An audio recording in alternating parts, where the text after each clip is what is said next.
Allons-y. Allons-y. Donc, voilà, je suis ravie.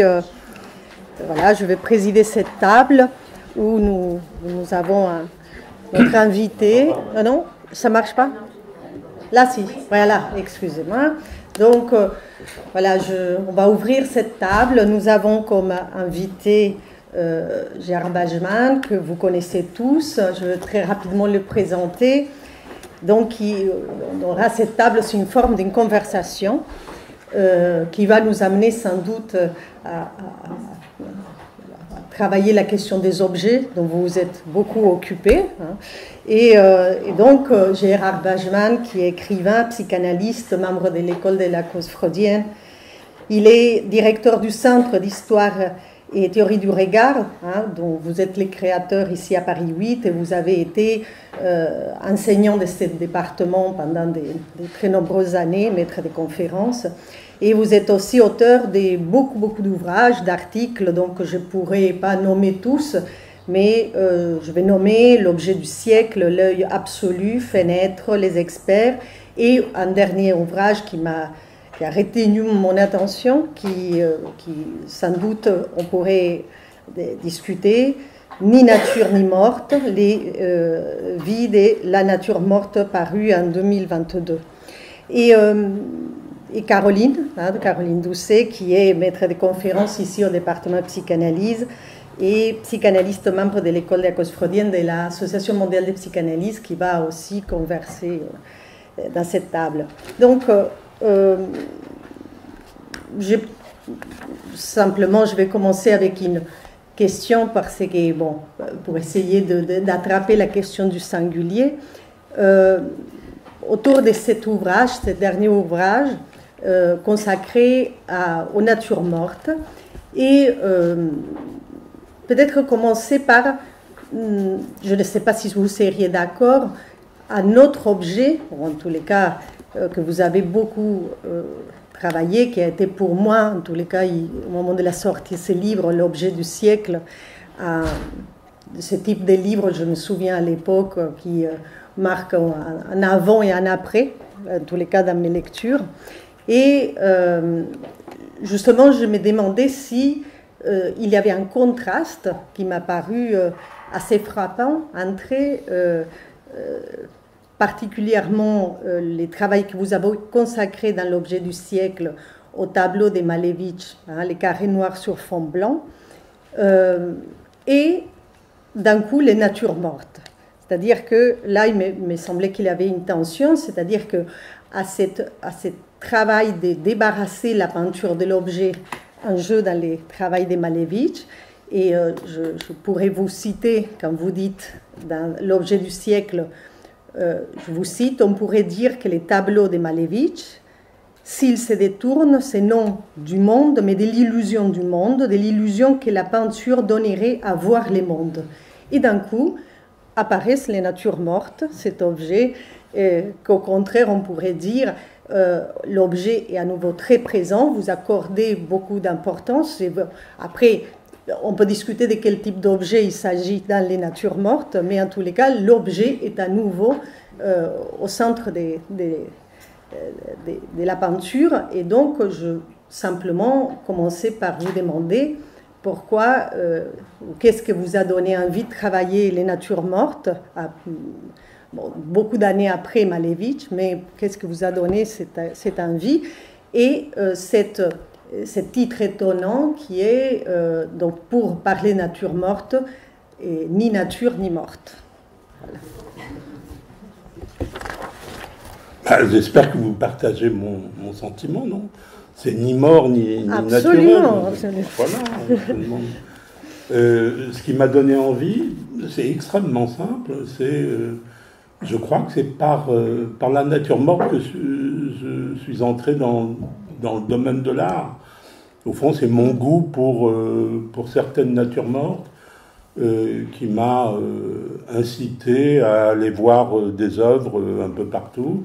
Et donc, c'était une rétribution, au fond, de ce goût, finalement, que d'écrire un livre sur les natures mortes. en posant néanmoins que le domaine, enfin le champ de l'art offrait un champ d'expérimentation tout à fait formidable pour comprendre ou envisager sous un nouvel angle la question de l'objet chez Lacan. Au fond, m'intéresser aux objets dans l'art, c'était une certaine manière de faire, de changer notre angle de regard, le regard qu'on pouvait avoir sur ce que c'était que l'objet petit a. Au fond, j'ai jamais bougé. C'est ce qui me guide profondément. Ce qui est formidable, c'est que l'art offre toutes les possibilités de s'intéresser à ces questions. Quand vous faites référence au tableau de Malevich, pour lequel je garde évidemment une affection très, très grande quant à l'entreprise que le tableau constituait pour l'artiste, qui était de dire vider, la peinture a toujours été pleine d'objets, de représentations, etc. Moi, je veux faire un tableau où on va vider entièrement toute représentation, tout objet, tout sujet, etc. Je me suis dit, c'est tout de même assez balèze de s'engager dans l'art sous cette forme. Et en effet, après, vous avez tout à fait raison de dire maintenant, je sors un livre sur les natures mortes, où là, ça croule sous les objets. Mais, entre-temps, il y a tout de même, dans les années 60, une remarque de Lacan qui ne pouvait pas passer inaperçue sur, à la fois d'un côté, la disparition, ou du moins de la fonction paternelle, des valeurs, des idéaux, etc. Eux, au regard de ça, la montée de l'objet au zénith social, disait-il,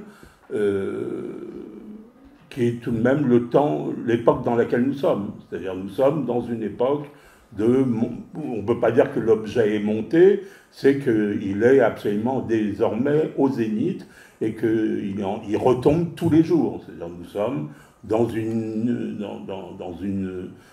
nuée, sous une pluie d'objets constante, et que ce qu'on disait Lacan était une anticipation, finalement, de ce que le capitalisme moderne a produit comme nuée d'objets. Nous sommes environnés, nous croulons sous les objets, et que la grande question du coup qui se pose, c'est de savoir comment s'en débarrasser. C'est-à-dire faire qu'on puisse mettre les objets à la poubelle, mais nos poubelles elles-mêmes ne sont pas assez grandes pour accueillir tous les objets. Et donc on est en effet dans ce chemin-là. Je voudrais juste dire un mot, parce que c'est une question qui est... on peut reparler des objets. Alors, juste un mot sur une chose qui est devenue un projet à propos dites, je fais un livre sur les natures mortes depuis les origines jusqu'à aujourd'hui, finalement, même si c'est pas un livre d'histoire, je ne suis pas historien d'art, mais je me suis intéressé, et si je vous dis avec grande sincérité que l'intérêt pour les natures mortes est vraiment à l'origine de mon goût pour la peinture en particulier, je me suis intéressé tout de même à des objets très gentils. Les objets de la nature morte sont des objets très gentils. Alors, il y en a que je préfère parmi eux. J'aime beaucoup les Vidrecaume, enfin les très jolis vers qui sont peints dans la peinture, enfin, chez les artistes flamands ou hollandais. Toutes les tables, toutes les nourritures qui sont présentées sur des tables, tout ça me charme considérablement. Et du coup, je me suis dit, j'aimerais bien m'intéresser maintenant à un autre type d'objet que pour l'instant j'ai qualifié d'objets méchants, mais ils ne le sont pas tous. mais des objets moins rigolos que des jolis verres, des carafes, des assiettes avec des gâteaux, etc. Par exemple, m'intéresser à un artiste, mais pas seulement lui, il y en a beaucoup d'autres, qui s'appelle Daniel Pomeroy, que j'avais eu l'occasion de montrer dans une exposition que j'avais faite il y a quelques années au Palais de Tokyo, sur ce qui chute sur la chute. Ça s'appelait tout ce qui tombe, l'exposition. Et qui était évidemment aussi une référence à Lacan sur l'objet il lui parle de la montée de l'objet au zénith, mais l'objet par nature, il a quelque chose qui le fait tendre à la tombée, à la chute. Et donc un artiste comme Daniel Pomeroy que j'avais montré, il fait des objets, je ne sais pas si vous avez le souvenir, j'espère que vous l'avez vu, mais si vous ne l'avez pas vu, regardez-le, un film qui s'appelle La collectionneuse. Et Daniel Pomeroy était acteur à l'époque, il est mort aujourd'hui, il était à l'époque aussi acteur, et il y a une scène très formidable où il discute avec un critique à l'époque qui s'appelait, je crois qu'il est mort aussi, Jouffroy, et devant un objet qui est une boîte de peinture, un pot de peinture entièrement hérissé de lames de rasoir. Et ils discutent ensemble, et Jouffroy à un moment tend la main vers l'objet, et il se blesse, il se coupe avec l'objet. Les œuvres de Daniel Pomeroy me semblent assez caractéristiques de ces objets que pour l'instant j'appelle méchants. Et c'est assez drôle puisqu'il y a une exposition en ce moment de quelques œuvres qui ont été acquises par le musée d'art moderne à Paris de Daniel Pomeroy. Et il y a une de ces boîtes avec des lames de rasoir qui sortent de la boîte.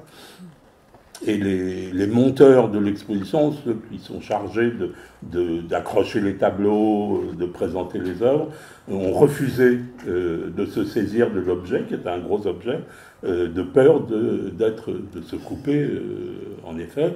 Et moi, l'œuvre que j'avais montrée était une œuvre assez fascinante, qu'on n'avait pas vue depuis très longtemps, que j'avais montrée au musée, au Palais de Tokyo, qui est un toboggan très très beau, qui a été restauré, un toboggan très beau, avec au milieu du toboggan une lame de rasoir. Le toboggan est entièrement construit autour d'une lame de rasoir, ce qui nous fait tous frémir. Même l'imagination de la chose nous fait frémir. Ce qu'il faut ajouter, c'est d'une part l'œuvre, on peut la commenter dans beaucoup de sens, mais c'était un projet que Pomeroy avait et qui répondait aussi de questions à l'époque très politiques autour de ce qui s'était passé, puisque c'est un artiste des années 60 en particulier, de tout ce qui s'était passé, des tortures qui avaient eu lieu en Algérie de la part de l'armée française. Et donc c'était pas du tout... il y avait un grand enjeu politique dans l'œuvre. Et donc maintenant j'ai un goût, et on pourrait évoquer d'autres œuvres. J'ai un intérêt très grand pour tous ces objets qui ne sont pas des objets gentils, pas des objets charmants, mais qui mettent en évidence maintenant une autre dimension, en particulier de l'objet peut susciter de l'angoisse, des objets non seulement dangereux, mais des objets qui peuvent susciter l'angoisse, comme il y a par exemple un artiste comme Damien Hirst en Angleterre a fait des œuvres qui, moi aussi, pour moi-même, sont des œuvres très angoissantes, avec des animaux coupés en deux, des élevages de mouches, etc., etc. Donc, la question de l'objet est au cœur, en effet, vous avez raison, au centre des préoccupations. il se trouve que ces derniers temps, ces derniers jours même, je me suis préoccupé d'une question que je ne m'étais pas tout à fait posée, en tous les cas pas comme ça, et qui rejoint, enfin qui mobilise des intérêts pour un certain nombre d'œuvres que j'avais pu aborder éventuellement, qui sont des œuvres, enfin, je ne m'étais pas avisé à ce point que Lacan fait, comme il dit, entre dans la psychanalyse avec le stade du miroir, avec un discours, ce discours interrompu qu'il a prononcé à un congrès de psychanalyse en 1936, sur la question du stade du miroir et sur la fonction de l'image, de notre image aimée, etc., dans un temps tout de même où on est dans l'art, à un moment où justement l'image de notre corps qui soutient de cette forme essentielle qu'est pour nous l'image de notre corps, a été entamée largement, et je me suis dit qu'il était tout de même intéressant de mettre en question le stade du miroir à partir de ces mises en cause. Alors les références sont très faciles. L'abstraction, c'est tout de même une mise en cause de la représentation. La question de l'imitation est entamée. Les œuvres d'art, c'est à peu près dans les mêmes moments où on a naissance de l'abstraction avec qu'on attribue habituellement à Kandinsky, et puis Picasso, qui, comme vous le savez, a été ami, avec qui Lacan a été ami, et qui fait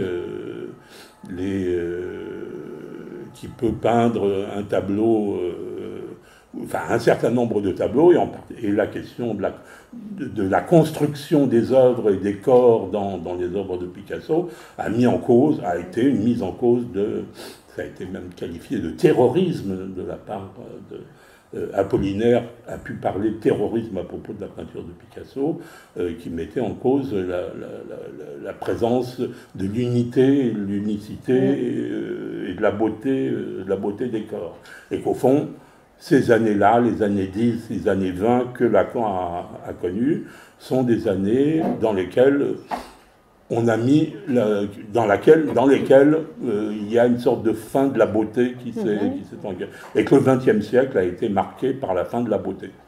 Et quel est l'enjeu pour la psychanalyse de tout ça? Il me semble de grandes conséquences. L'enjeu me semble de grandes conséquences. Absolument. Je vais passer la parole à Caroline, mais effectivement, ça interroge. Je pense que vous avez entendu dans une émission à la radio, vous disiez effectivement que les objets freudiens, c'est les objets sublimes, c'est-à-dire que c'est des objets de la consolation, et à la différence des objets lacaniens, où en tous les cas, ce type d'objet dont vous venez de décrire, un toboggan avec la lame de rasoir, on pense bien qu'il ne s'agit pas d'un objet compensatoire par rapport à un objet perdu ou un manque. Donc, cette distinction me semble extrêmement intéressante. Donc, je te passe la parole.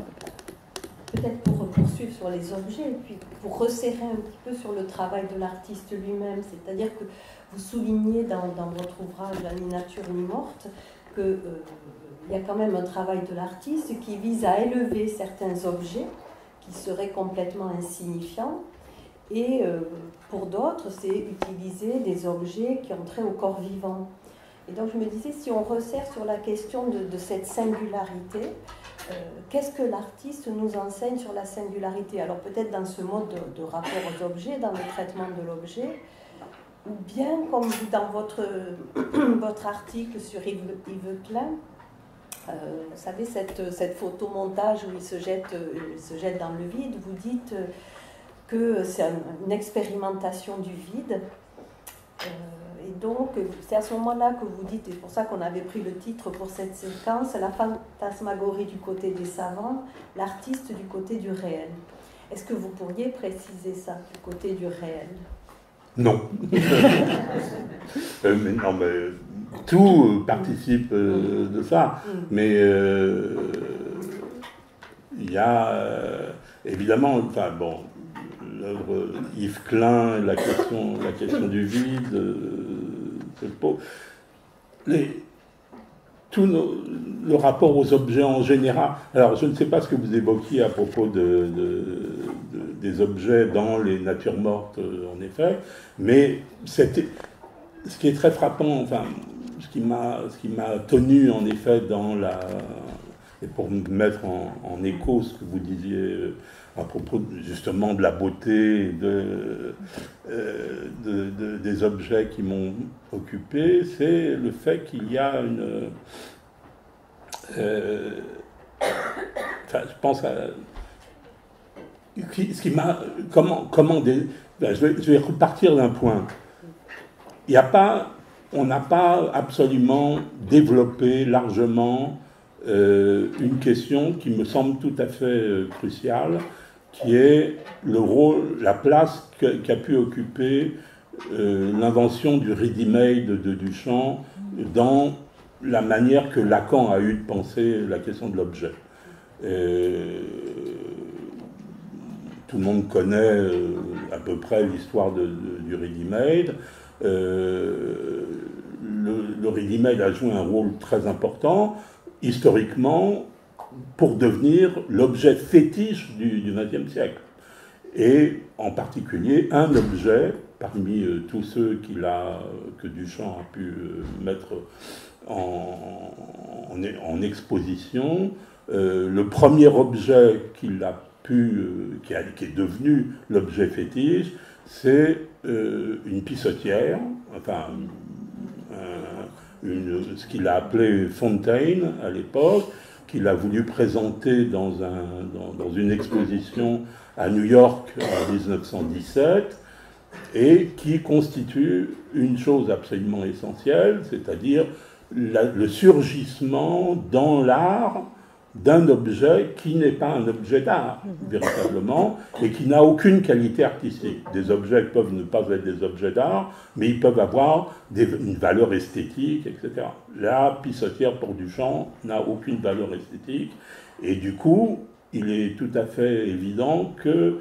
vous signaliez l'opposition entre Freud et Lacan sur le rapport à l'art. Il est tout à fait présent à cet égard, parce que si, en effet, pour Freud, ce qui importait, aller au musée, c'était rétribuer les sacrifices que les sujets sont supposés faire pour vivre en société, véritablement, et aller s'élever l'âme dans les musées était une activité fondamentale.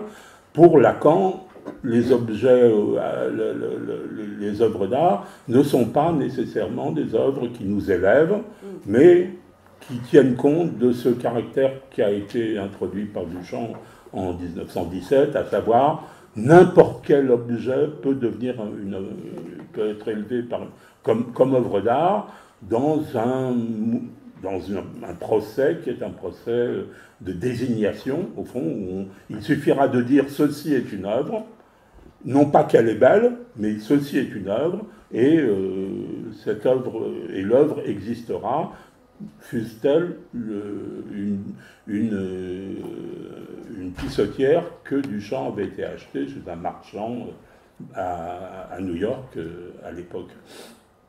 Et donc il y a en effet un bouleversement dont on n'a pas mesuré tout à fait la dimension, qui s'est introduit à partir du moment où s'est imposée cette idée que n'importe quel objet pouvait devenir œuvre, qui est l'invention même du ready-made faite par Duchamp. Et donc un art qui s'est disjoint entièrement de la question de la beauté, avec même un moment où la beauté est devenue une question, où la beauté n'est plus une question dans l'histoire de l'art, depuis le ready-made de Duchamp. Et donc, je me suis dit qu'il serait intéressant, en effet, d'aller rechercher dans l'histoire de l'art ce qui a pu susciter, élever la notion d'objet petit h chez Lacan à partir d'œuvres qu'il lui-même a pu rencontrer, et Duchamp est un exemple essentiel dans l'histoire. Il y en a un autre, il y a Dali. Il faudrait que nous publions dans le champ freudien des textes de Dali sur l'objet qui sont absolument fascinants, sur qu'est-ce que c'est que l'objet à fonctionnement symbolique chez Dali, avec qui Lacan a été ami, véritablement. Et donc, voilà, c'est dans cette question-là, au fond, entre les beaux objets et les objets que se qualifie là de méchants, que la tension s'est faite pour moi ces derniers temps. Et en parlant des tensions, voilà, je me permets encore une petite remarque, parce que ce qui m'a frappé dans votre texte, vous dites à un moment donné, vous faites entendre dans votre travail que, et j'ai beaucoup aimé ça, que l'objet véritable de la nature morte, c'est le corps. Et que c'est un paradoxe, puisque c'est le seul objet qui n'est pas représenté dans les tableaux.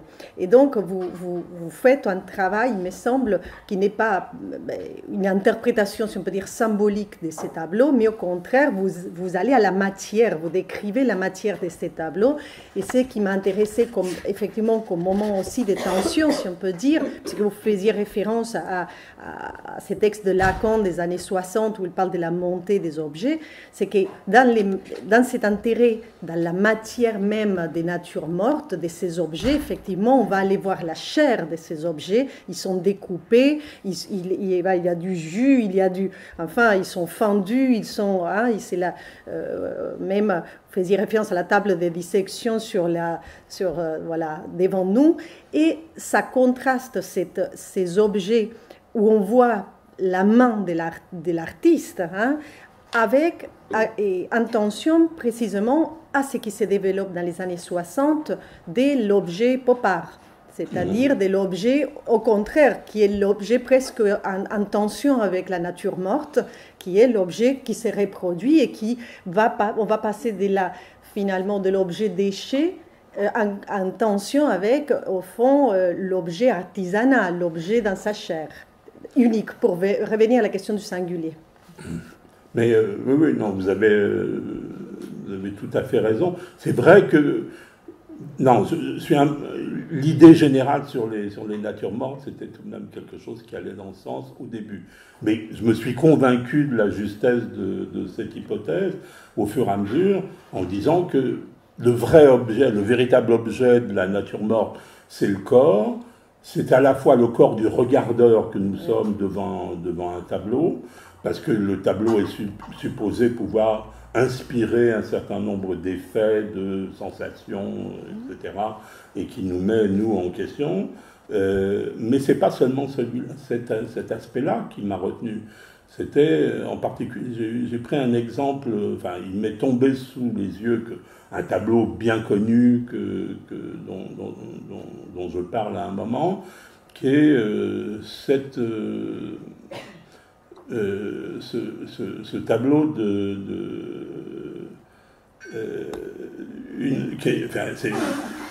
c'est une nature morte religieuse, donc une tradition tout à fait essentielle dans l'histoire de la peinture, dans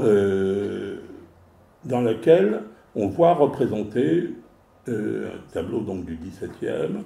On voit représenter trois éléments fondamentaux donc, de ce type de tableau, qui sont la fleur dans laquelle un pétale est en train de tomber, qui vient marquer, puisque ces tableaux avaient des vertus d'enseignement et étaient supposés appeler le regardeur à méditer, c'était des memento mori, comme on dit, appelé à réfléchir, à penser à sa propre mort, à sa propre disparition. Et donc les objets qui sont représentés sont, là il y a une fleur avec un pétale qui flanche, il y a un sablier qui est la représentation même du temps qui nous est compté, et puis au milieu, il y a un crâne, un crâne, une tête de mort, enfin un crâne, donc ce tableau est peint, donc c'est une adresse méditative pour nous, qui nous est adressée pour penser à notre propre disparition. Mais quand on regarde le tableau, on est tout de même, en tous les cas j'en ai été saisi, mais on l'est tous dès qu'on voit un tableau de ce genre, il est clair que le peintre qui a peint ce tableau a lui-même manifesté, pour peindre une tête de mort comme ça, il faut jouir comme un fou dans la jouissance du peintre. Il n'y a pas de tableau qui m'est semblé rendre plus présent ce que c'était que la jouissance d'un artiste en train de peindre les reflets de lumière sur l'os sur les os l'os du crâne. Il m'a semblé que c'était au fond la manifestation de ce paradoxe fondamental que constituent donc les vanités, puisque c'est comme ça qu'on nomme ce type de peinture, les vanités qui sont là pour nous dire ne jouissez pas parce que vous aurez peut-être les occasions de vous réjouir après votre mort. Vous aurez, si vous atteignez le ciel, ça sera peut-être un moment de contentement pour vous, mais tant que vous êtes sur Terre, il faut penser à votre disparition, à la petitesse de votre état, et donc de renoncer, c'est un appel au renoncement aux jouissances. Or, le tableau lui-même est une explosion de la jouissance de l'artiste, et la question... cette question, alors, c'est pas le terme qu'il utilisait, j'ai beaucoup fréquenté par amitié, et pas seulement par amitié, mais beaucoup par amitié, un historien d'art formidable qui est malheureusement mort il y a quelques années, qui s'appelait Daniel Arras.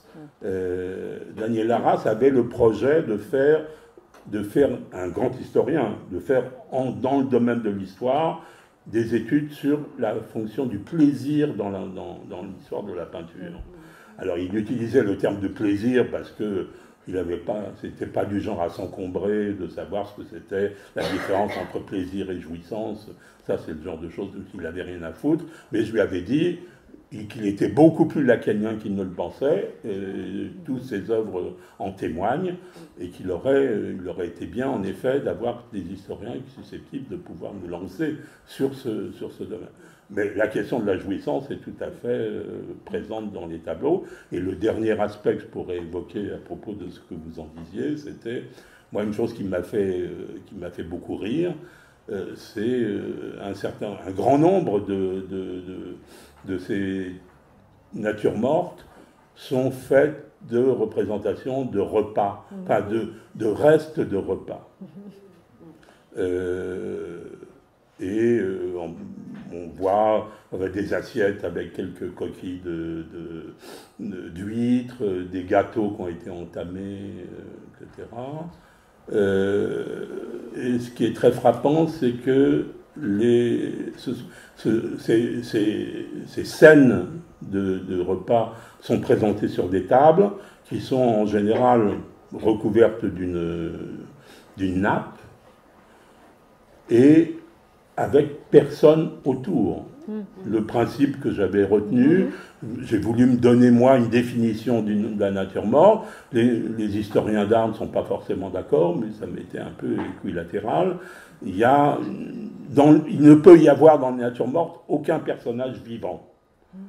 Ça ne dit pas qu'il n'y ait pas d'animaux, quelquefois, il y a des vers, il y a des mouches, il y a des êtres vivants qui peuvent, mais pas de personnages.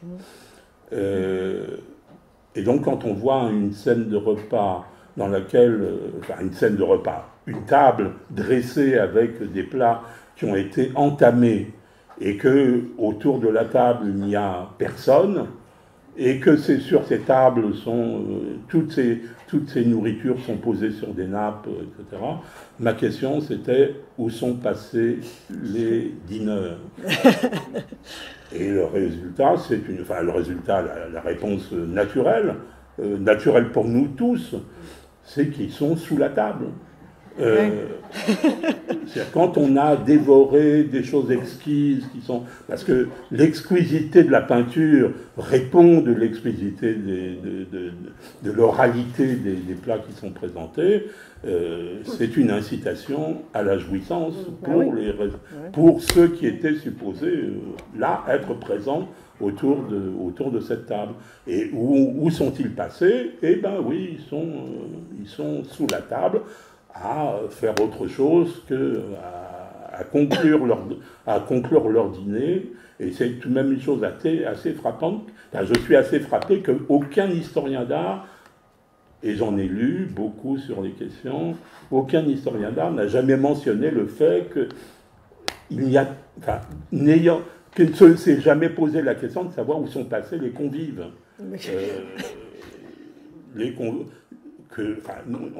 Y compris dans des circonstances où les tables dressées sont manifestement, les repas sont des repas interruptus. Il y a un moment où la jouissance orale s'est arrêtée et où on est passé à autre chose. Et personne, curieusement, je n'ai pas lu un seul historien d'art me parlant de ça, et j'étais, pour mon compte, très content d'imaginer, au fond, la suite du repas. Et donc, dire que la nature morte met en évidence la question des corps pour nous, c'est-à-dire sous la forme de ce qui motive juste d'un mot, les natures mortes, la définition de la nature morte, c'est de présenter tous les objets qui sont susceptibles de causer une jouissance pour les sujets, y compris tous les sens sont mobilisés. L'oralité, bien entendu, je l'ai évoqué, mais pas seulement. La musique est présente. Toutes les jouissances sont possibles, sauf une, la sexuelle. Tous les tableaux de la nature morte sont des tableaux qui indiquent combien la jouissance sexuelle est absente de cette peinture. Sauf qu'elle n'est pas complètement absente, puisqu'elle se trouve sous les tables. Précisément. Est-ce qu'on peut dire, si à travers ces tableaux, on se traduit la jouissance de l'artiste, est-ce qu'on peut dire que c'est ce qui fait son style aussi? À travers là, on perçoit le style de l'artiste, son mode de jouissance, la façon dont il tente de traiter ça. Parce que dans votre ouvrage, il y a un point que vous travaillez, vous dites à un moment que l'artiste choisit, et par ailleurs, il y a vous reprenez une phrase de Lacan, le style c'est l'homme à qui l'on s'adresse. Et ça, c'est un point qui m'a beaucoup intéressé, est-ce que vous pourriez développer? C'est-à-dire, à la fois, est-ce que ça traduit du coup le style de l'artiste, ce qui apparaît là dans cette jouissance, et en même temps, à qui l'on s'adresse? Comment entendre ça? À qui on s'adresse, il y a tout de même une adresse des tableaux qui sont les regardeurs. Et donc, en effet, quelque chose suppose que tout artiste est dans la position de donner quelque chose à voir qui peut susciter, qui est susceptible de susciter une jouissance chez le regardeur. Une jouissance du regard, simplement de regarder, le seul fait de regarder. On a des exemples, mais ce sont des exemples littéraires, d'œuvres qui ont été retirées, qui sont retirées au regard. Donc, c'est pas seulement littéraire, mais il y a un certain nombre d'œuvres ont pu être faites pour qu'elles ne soient pas vues véritablement, mais les œuvres qu'on retire au regard, c'est une notion très littéraire, et ça ne peut être que littéraire, puisqu'il faut raconter ce que c'est qu'une œuvre, une collection de peintures qui ne serait pas visible par des regardeurs. Donc, quant à la question du style, Bien entendu, il y a quelque chose qui met en cause le style d'un artiste à partir du moment où... quand j'évoque la jouissance, ce qui me revient, c'est il y a un peintre flamand qui s'appelle Gérard Doux. J'ai été absolument stupéfait parce que j'ai jamais été voir... Enfin, si, je connais des tableaux de Gérard Doux, mais j'ai pas été me renseigner auprès des techniciens de la peinture. C'est un peintre dont on disait qu'il peignait avec un pinceau à un poil. Mais qu'est-ce que c'est comment est-ce qu'on peut peindre des tableaux, de très grands tableaux, avec un poil seulement sur... Donc ce qui supposait, en effet, qui rejoint l'histoire de cette vanité peinte par un artiste, là pour le coup français, qui va peindre une tête de mort, qui vient incarner la disparition et la fin de toute jouissance, notre état létal, si je puis dire, en investissant l'œuvre elle-même avec sa propre jouissance, comme nulle part ailleurs, véritablement. Oui, alors le style, en effet, de ce point de vue-là, on peut entendre quel rapport les peintres peuvent entretenir avec le style. Qu'est-ce que c'est que le style d'un artiste à partir de ce qui est son investissement de jouissance dans l'œuvre. Oui, bien sûr. Bien. Bon. Merci beaucoup. En tous les cas, vraiment merci. Je suis sûre que je ne regarderai plus jamais une nature morte comme avant. Ben, j'espère. Comme avant notre conversation. Merci beaucoup. Merci. Bien, donc c'est fini. À l'année prochaine pour une nouvelle journée du département de psychanalyse. Merci à vous tous pour d'être présents et merci à l'année prochaine. C'était depuis 9h ce matin, c'est ça ?